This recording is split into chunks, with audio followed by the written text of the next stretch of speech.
tuwang-tuwa ho ako dahil ngayon lang katatanggap ko lang nitong box mula sa JC Organic Barley. Nakakatuwa dahil ang dami-dami kong narinig na nakwento, mga testimonials tungkol dito sa produktong ito. This is coffee.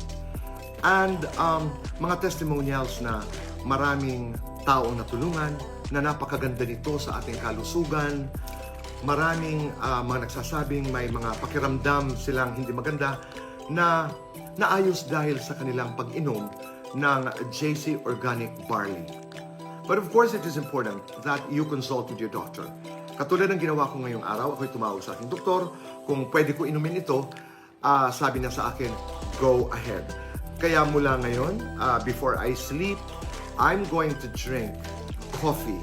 I'm going to drink JC Organic Barley. At maraming salamat sa aking kaibigang John and Kyle dahil ako'y hindi nyo nalilimutan. But once again, maraming salamat JC Organic Barley, and babalitaan ko kayo after a while kung ano naman ang karanasan ko, my experience with JC Organic Barley Coffee.